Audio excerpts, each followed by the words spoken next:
You may have heard of it. Far-right and conservative parties from 16 EU countries, including France's Rassemblement National, Poland's PiS, Hungary's Fidesz and Italy's Lega, have decided to join forces to make their voice heard in the European debates.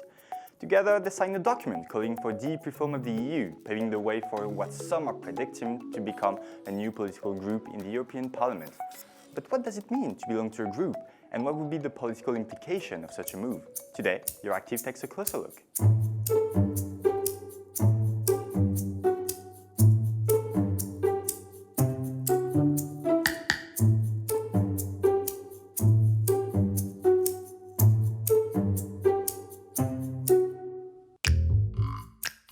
Among the 705 MEPs that sit in the Parliament, 29 are currently non-attached members. The remaining 676 belong to what we call a group. At the moment, there are 7, covering the entire political spectrum from left to right. These formations are not organized by nationality but by political affiliation. They promote a common ideology and try to achieve particular objectives in the European legislative train through the coordination of their members who belong to different committees. Groups can be set up at any stage during a 5-year parliamentary mandate, as long as they observe the following conditions. They must have at least 23 MEPs elected in at least 1/4 of the member state, that is to say 7 countries. Their members can belong to any other political group. They must notify the President of the Parliament in a statement that specifies the group's name, its members and its leadership. And that's it. After that, every group gets to decide on its own internal organization. Obviously, the bigger the group, the greater the political weight, but it also translates in very practical gains. Every group's chair gets to sit and vote in the Conference of Presidents, which is the governing body of the European Parliament responsible for the organization of the debate, the administrative matters and the agenda.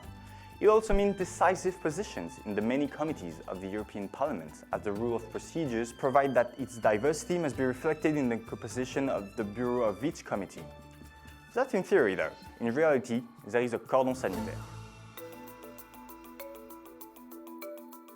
The phrase cordon sanitaire is a term that originally used to refer to territorial lockdowns meant to stop infectious disease, and it comes from the Belgian politics in the 19th, when Flemish political parties teamed up to make sure the far-right parties would be excluded from the governing majority.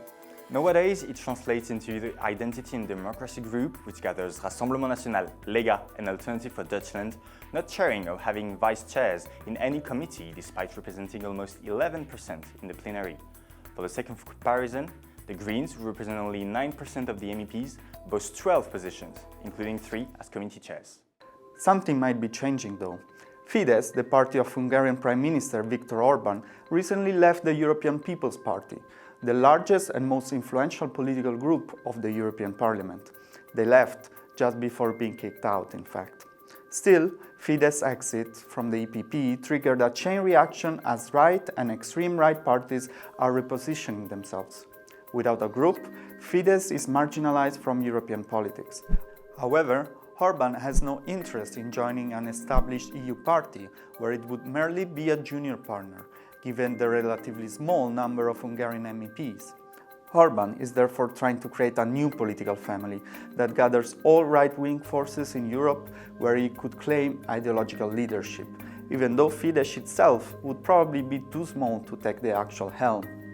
At the same time, far-right parties across Europe are searching for political legitimacy to break the cordon sanitaire that marginalizes them in Brussels and at home, which explains the large participation in the joint declaration signed earlier this month by right-wing parties from 16 EU countries. National politics would be the short answer. Take Marine Le Pen, for example.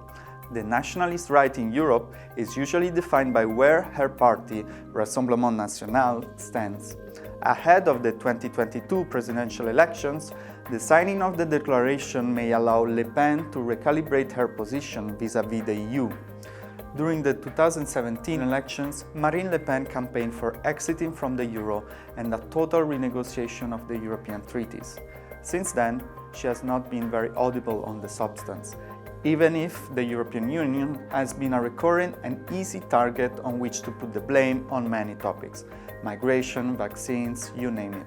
For Le Pen, the declaration is the first move towards a European alliance of nations, a way out from the bureaucratic ideology Brussels is trying to impose, putting the will of the European peoples back at the center of the political stage.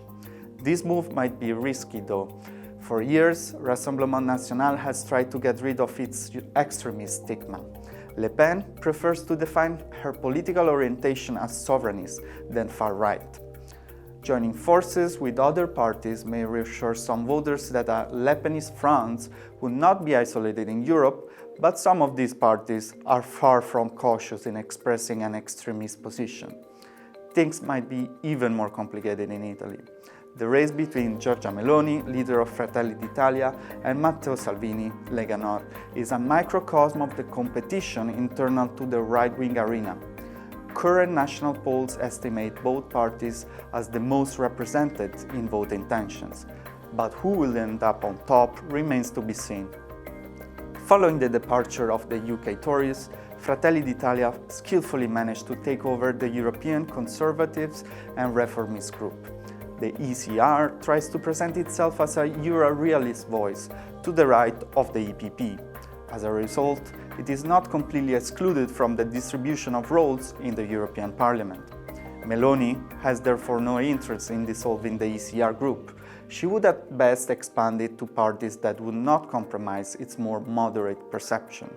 Salvini, on the other hand, is currently in the Identity and Democracy group, with Rassemblement National and Alternative for Deutschland.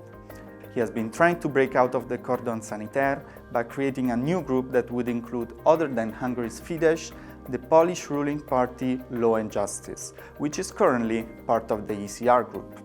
Still, it might not be enough to break out of political isolation if all other parties continue to gang up. Perhaps the only way for these parties to play a decisive role in EU politics is if one of them takes over the government of a large member state. National politics once again seems to take precedence.